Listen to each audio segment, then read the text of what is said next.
This weekend we had the launch of the T100 Triathlon World Tour. The very best triathletes in the world lining up for this epic showdown in Miami. Yep, but what did we think? What did you think? Did it live up to all the hype? Yeah, we also had a very last-minute cancellation for the WTCS Abu Dhabi race, which is unfortunate, bad news for many of those athletes vying for Olympic qualification spots. Also in tech news, Look have released a new pedal-based power meter. Yep, it's time for the GTN Show.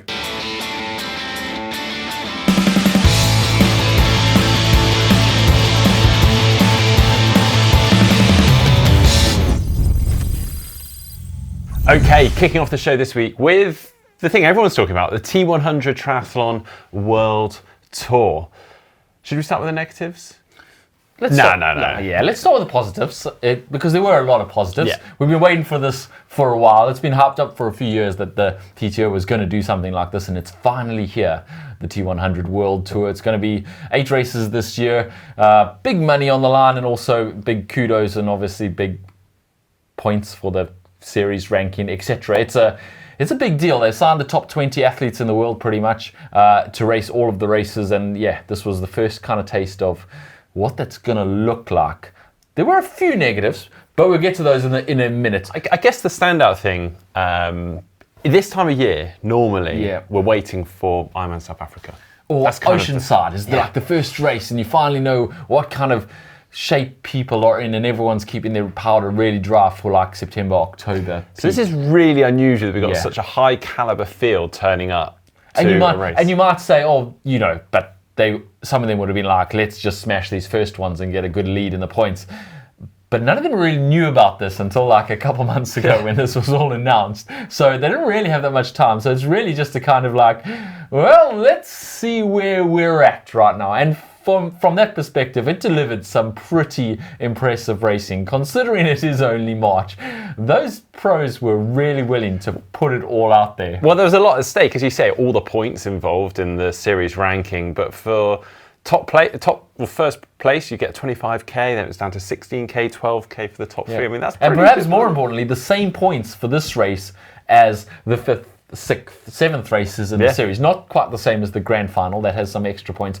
But if you wait until July, August, September, when everyone's in good shape, and it's going to be that much harder to get the same amount of points that you got now for winning this one. So it was kind of an opportunity for those people who were in some kind of shape. And some people were in shape, although some people weren't, because there were 5 DNFs in each of the fields, 5 in the men's and 5 in the women's. And we're talking out of 18 to 20 athletes. That's a pretty big drop-off rate. But yeah, the rest of them were really lifted out there. Yeah, I mean, it's an interesting course. So it's in Miami on the Speedway. Is it an interesting course? No, sorry, I was about to get to interesting in the sense that it's brutal. Surprisingly brutal, because you've got the tarmac soaking up that heat and emitting that heat. So, I mean, what temperature was it? I heard it was like in excess of 30. Air temperature was over 30 degrees, but obviously that's in the shade.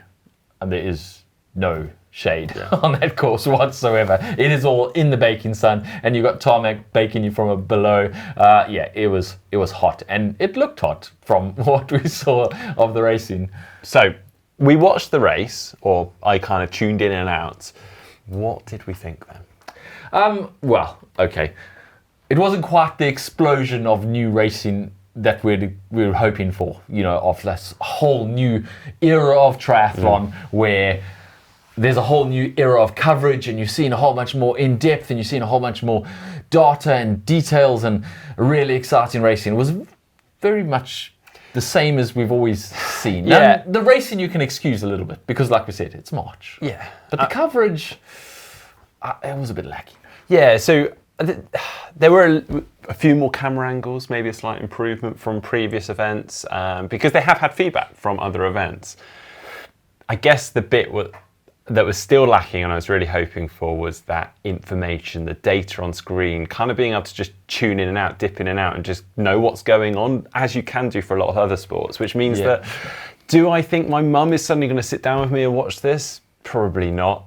But it's not just for the beginner who doesn't know anything about the race, because they clearly would have been pretty much left in the dark here. They wouldn't have known what was going on. I mean, there were periods where there weren't even splits on the screen, never mind any data about where they were on the course or anything else like that. Or commentary at one point. Yeah, the commentary even dropped out at one point.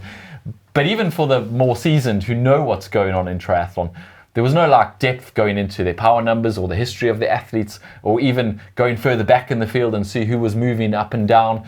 It was just kind of like occasionally a split up on the screen every 4Ks or so when they went around a lap, and the camera on the lead 2 or 3, which is really the kind of coverage we've got used to in triathlon and used to being disappointed with.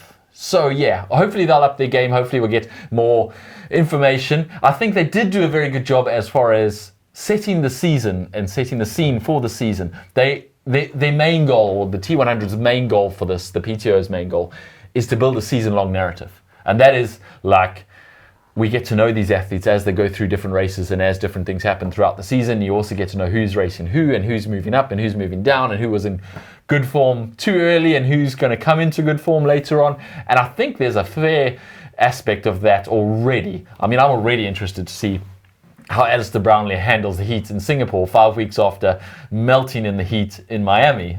I'm also interested to see if India Lee has absolutely cooked it by being really in good form in March, and she just can't keep going through the rest of the season. And similarly, Daniela Reef, Sam Ledlow, Ironman World Champions, whether they are playing the smart game and not being on perfect form now so that they can be on perfect form later on in the season. That's a good season narrative, and I am very much engaged in that. And from that perspective, they've done a really good job. Yeah, and let's face it, the broadcast issues that many of us are talking about, I'm confident that PTO are listening to all of this and they're going to try and iron that out. They've got time. This is the first one, and very early on, and they had to turn this one around quite quickly. So very quickly. Fair play to them. And we are loving what they're doing. So this isn't. Don't be too negative. Okay, on to the race itself. We're going to run through it very briefly. Obviously, there's a highlights package and stuff online if you want to watch that. If you did miss the race, we're not going to go through all of it because it was obviously 100 kilometers of racing. So, but let's run through it very briefly. Lucy Charles Barkley, as we were accustomed to, first out the water. Lucy Buckingham with her. Unfortunately, Lucy Buckingham did have food poisoning in the 24 hours before the race and pretty much didn't eat anything in the lead up to the race, which made that swim even more impressive. She actually stayed with Lucy Charles Barkley until about halfway through the bike, when the lack of food came to the fore, and she had to DNF. Yeah, there was a chase pack behind, which included Lucy Byram, Kat Matthews, Indy Lee, Paula Finlay, Holly Lawrence, and Daniela Reef, another 30 seconds back from them. Yeah, and they all stayed together. They'd actually put some decent time into that lead pair, and then they kind of dropped back again. And as they did, Indy Lee put in a big surge and soloed all the way up to Lucy Charles Barkley. And the two of them, she caught up to with about 15 Ks to go on the bike, and the two of them kept working together and actually came into T2 with nearly 3 minutes on that chase pack. So it was really kind of a race of two at that point. Quite an impressive bike effort from Indy to bridge up and then have 3 minutes. Very impressive. The chase pack did set out to try and catch them, but of course it was kind of with a 3 minute deficit. It was going to be a race between those two and see who had the best run legs. Unfortunately, Lucy Charles Barkley, as we're all very aware, did a serious damage to her calf in the process of winning Kona last year, and has taken a while to recover from that, and her run was not quite there, which means when Indy Lee decided to really push on the pace, she just couldn't go with her. And so Indy Lee took the title very impressively. I must say, it was a very impressive race all around. Lucy Charles Barkley cruised in for second place, and the best runner of the rest was Holly Lawrence, who put together a very good, solid day all round to take third. It's good to see her also back on a podium, performing very well. Indy Lee's an interesting one. There's a lot of hype around her, obviously, after the weekend, maybe a bit of a shock win.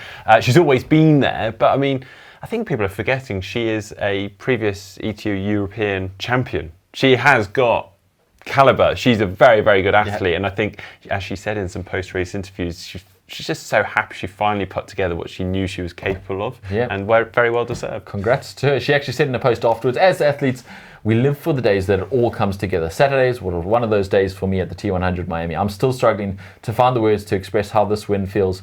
For the moment, I'll just say it feels pretty damn good. Sharing the podium with two world champions, Lucy Charles and Holly Lawrence, was a privilege. The support and reaction from the other women before, during and after our race has been overwhelming, and I'm so grateful for the love. congratulations to her. Really, really cool to see. Really cool. Well, moving on to the men's race then, and the swim was led out by Rika Bogan, and it was a group of 12 actually that led out in the water together. Yeah, they're all together and they're all pushing each other. I think the lead changed a few times during that. They clearly were out there to put it to the people who weren't in that group. They really wanted a gap. Ditlev was one of the ones who wasn't in that group, but he did manage to keep that gap down to only 55 seconds coming into T1. So, I mean, a biker like Ditlev, that wasn't probably going to be enough. Not such a good deficit though for Leon Chevalier, Sam Long, and Arthur Husseux, who were 3.5 minutes down. Yeah, they definitely gave themselves some work to do. Ditlev pretty much set about doing his usual thing, which is not actually riding that hard in the first half, and you didn't really play much of a factor. And then he just seems to just turn the cranks up in the second half of the bike and just cruise his way past everyone else. He's a really interesting racer, isn't he? He seems very meticulous and very kind of calculated, and just effortlessly kind of works his way through. There's no kind of Alistair Brownlee-esque kind of surges of pace and aggressively attacking the race. He just kind of like cranks it up and winds it up and winds it up and winds it up, and soon everyone else is falling back. And that's exactly what he did. And he actually only came to the front with like 10 Ks to go when he finally caught the leading pair of Matisse Margera and Alistair Brownlee. He actually brought Sam Ledlow with him, who had fallen off the pace earlier on. So then it was 4 of them into T2 together, with the chase pack a bit further down behind them. And you did kind of think, well, it's going to be one of these guys. Ledlow went out after T2, basically ran straight out of transition and took the lead. And it was like, well, he's clearly going for it here. But it wasn't long before our favourite Alistair Brownlee did the Alistair Brownlee thing and surged to the lead. He actually put a minute into everyone. Like, he ran that first half of that run very hard. And it was very much a case of he is either going to absolutely smash this, or he is going to blow to bits. I did enjoy Jan's comment on the commentary saying, just hang on a second, I'm just going to run down to the track and tell Alistair just to cool his beans a little bit. Like, yeah, cool as jets. Come on, Alistair. And you do kind of think that if Alistair just run with whoever was in the front at that point, he could have, I mean, it's Alistair Brownlee. If it comes down to a 300-meter sprint for the finish, Alistair Brownlee's going to win that. What is he doing? Putting a minute into everyone in the first 5Ks of the run. Anyway, the heat did get to him. He started suffering. He had to eventually slow right down, and he settled for 5th place in the end, which he said he wasn't too disappointed with afterwards, all things considered. He said he's not injured, and it's a pretty good start to the season. There's plenty to build on as far as a race in March goes, but considering he was leading with about 8Ks to go, it's got to hurt a little bit, I think. Well, the race obviously was won by Magnus Ditlev. Sam Long in second, which is absolutely phenomenal to work his way up from that huge deficit of the swim. And Matisse Margera in third, who is one that I really think we should be watching out for, because he did a majority of the work on the bike, actually. I'd actually say he did too much. Probably, but he still hung on for that 3rd place. So, yeah, I reckon he'll be learning from that one. Sam Long had 3 minutes behind those lead 4 when he came into T2. And he ran his way all the way up to 2nd.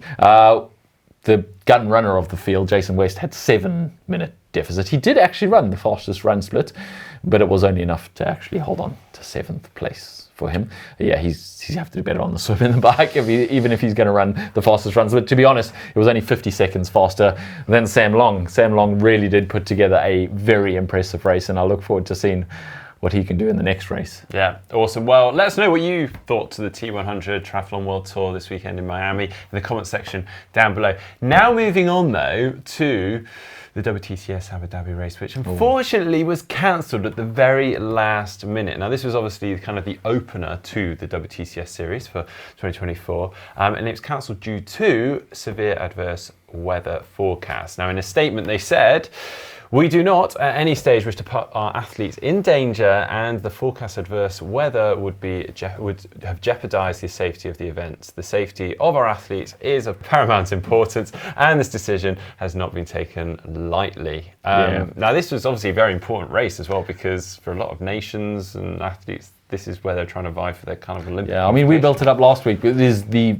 beginning of the Olympic cycle. It is now, everyone is very much focused on the Olympic Games, and it is disappointing. There was a bit of frustration too on social media because the weather that was so bad didn't actually materialize. It wasn't that bad, But of course, the authorities aren't only looking after a WTCS race, they have to look after everything else, and their resources were severely limited, making sure the rest of the city, etc., was locked down for the bad weather. So of course they couldn't have the race. But yeah, as Mark says, very frustrating because, for example, Gwen Jorgensen had got into this race, her first WTCS race, and we were really interested to see how she goes. She's vying for that final American spot, and she's got a few other athletes competing against her. So the first time she got into WTCS race, and then it didn't happen. Yeah, we'll get on to that bit in a second. Now, obviously, this is not great news for federations who would have spent a lot of money going to the event, in some cases probably 50,000 euros, dollars, pounds, just trying to get to the event for an athlete. Some athletes are paying their own way, so they arrive there and then there's no race.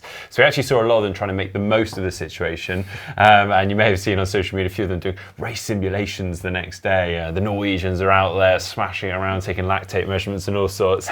Now, notable races, obviously, for the Olympic qualification that we were looking forward to, the Brit women. We have the likes of Sophie Coldwell, Kate Waugh, and Georgia Taylor-Brown, who has been injured for a significant amount of time, trying to make a comeback. So that's a spot that kind of they need to find who are going to be the next one or two athletes. The French men as well, there's quite a few of them vying for that, and Vincent Louis obviously trying to come back from injury too.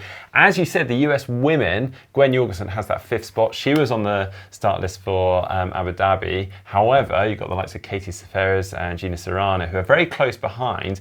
They actually were doing the American Championships, which were in Miami that weekend. And did happen. Which did happen. So this could have been a great opportunity for them to leapfrog Gwen and take that 5th spot for future WTCS races, but they didn't quite have the races. Yeah, unfortunately, they didn't capitalise on that opportunity, and they didn't have great races. It is frustration. Another frustration potentially. Taylor Knibb, Martin Van Riel, the kind of bridging the gap middle distance slash short distance, and they could have been in the T100 in Miami if there wasn't a WTCS Abu Dhabi race happening. But instead, they obviously decided to go to the WTCS Abu Dhabi, and then that didn't happen. So missed opportunity, both sides. Also, we had the relay event. Obviously, was cancelled as well. We haven't really had any great opportunities for the relay qualification for the Olympics yet. Obviously, we have Montreal, which was cancelled. Paris became a duathlon. Sunderland did happen, but there was a lot of illness and sickness going on. So a lot of nations still are looking to qualify for it, and also add to that, to qualify for the relay and have a relay team, you need to have 2 male and 2 women in the this is a quirk of the Olympics. You have to actually make your team for the relay from individuals that have qualified for the individual. So yeah, they've got to actually scramble to get the athletes qualified. It also means that none of them get to start their season with a sprint distance, because the next 2 races are standard distance or Olympic distance, which is obviously double the distance, and they're going to be jumping straight into that one in Yokohama, which it's going to be stacked. It'll be interesting to watch. It's going to be a stacked field. And then there's the following race after that is Cagliari, which is actually the British Olympic qualifying event. So cutting it down to the wire now. It's getting close. Now for what's the tech, and first off, well, you'll notice this pile of kit in front of us. It's like Christmas has come early. Surpass, our partner, has sent through their new training range. Yeah, if you haven't noticed us wearing the Surpass suits, you might have noticed some other triathletes wearing it, such as Christian Blumenfeld. In fact, Yuri Kulin, who came 4th at the T100, was wearing a completely unbranded, not a single sponsor, on his Surpass Insane tri suit this weekend. I think that might change before the next T100 race. He was a wild card for that one. He got 4th. So anyway, I digress. They have sent us this pace training range, and it's pretty cool kit. I mean, it's really nice, high-tech materials, lovely tights, stuff. Shorts, bib shorts. I mean, everything you need. Currently, the Surpass range up to this date was purely their tri-suits, very high-end, race-ready gear. So now, with the development help from obviously all their top athletes, they've released this training gear, and I've got to say, it's very nice. Covered for every eventuality, shirts. Yeah. So it's available now on their website. Now moving on to an earring that tracks your temperature. Yeah, this could be the latest in wearable technology. You've seen the rings and the smartwatches and the Whoop bands, etc.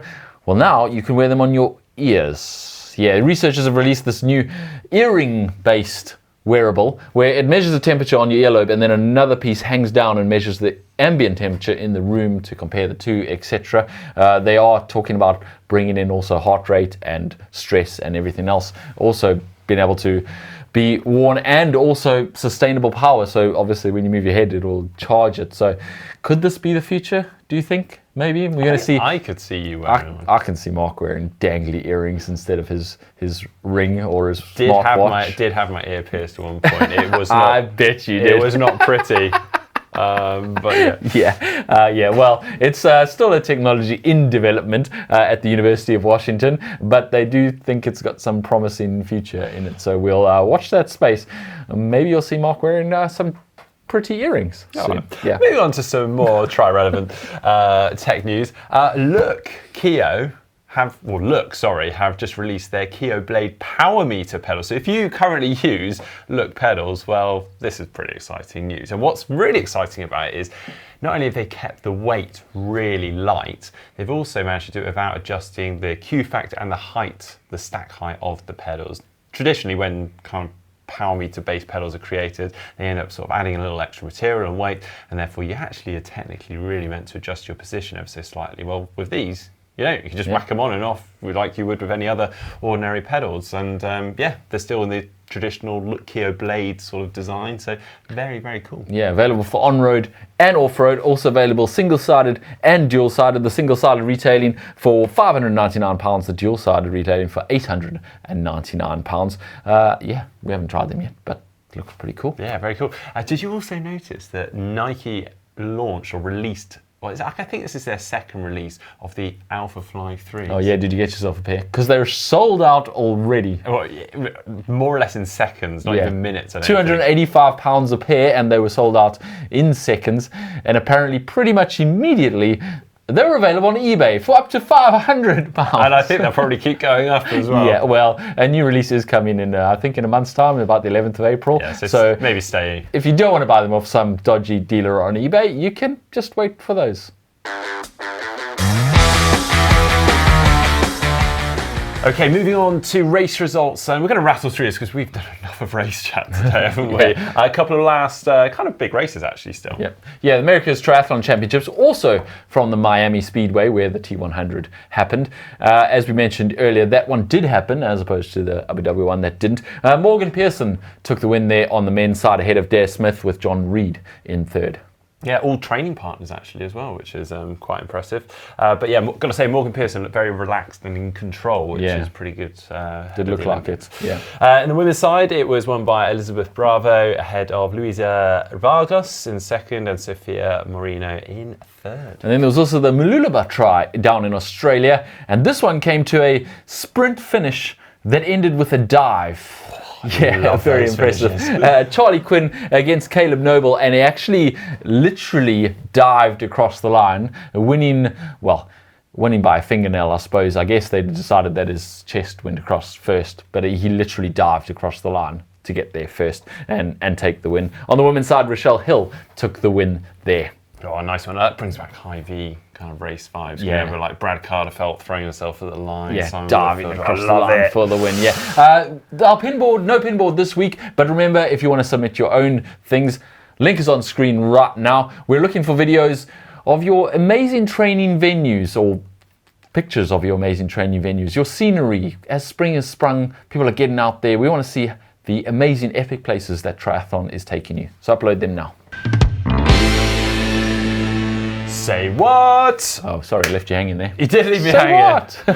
Anyway, this week's Say What and comment of the week comes from our pro triathlete on a cheap bike, which was Joe Skipper, versus our amateur, Phil, on my Speedmax, the super bike. It's a great video. If you haven't checked it out already, please do head on over and check it out. But our comment comes through from Andrew McAllister, said, not sure which is more impressive, the Euro crap, actually making it around the course, or powerful pensioners' fantastic effort. Yeah, it was pretty impressive. It would be great to see what Phil could do on that course if he actually gave him more time or tips on the aero bars. That's a good idea. I think, I mean, maybe we won't take him all the way to Norwich to do the same course again, but we might get Phil back in and give him some tips and tricks and some coaching on how to get down his aero bars and how fast he can get, and see how much we can improve his time over a lap just and getting more comfortable in aero bars. Yeah, we did kind of throw him in the deep end by just, hey, here's a Speedmax, hop on this and go as fast as you can. which is, a bit of a challenge. And he did actually say by the second lap he felt so much more comfortable. But yeah, it is quite a daunting experience getting in the aero bars, and you sort of feel locked in, even if they are nice and high, which I did try to make it comfortable for him. But yeah, they were pretty narrow too. Yeah, we will do that. We'll get him back, and we'll challenge him. Okay, coming up on the channel this week, Mark threw me in some really, really cold water. I did, and we had a great time watching it. Yeah, he said he signed me up for an ice mile. I didn't make a mile, but it is going to make for some entertaining watching. So yeah, tune in for that one. Also, Heather's done an in-depth video on your HRV. So if you've been looking at your HRV numbers that your watch or smartwatch or something is spitting out and not sure what to make of them, Heather's going to explain it all. Yeah, well, I hope you enjoyed today's show. If so, please do get a thumbs up, give it a like. Don't forget to subscribe. And if you would like to watch a video right now, head on over and check out our FTP test video. We literally test the tests and find out if they're plausible, if they work, if they're right. Or is your FTP a lie? Thanks for watching. See you again next week.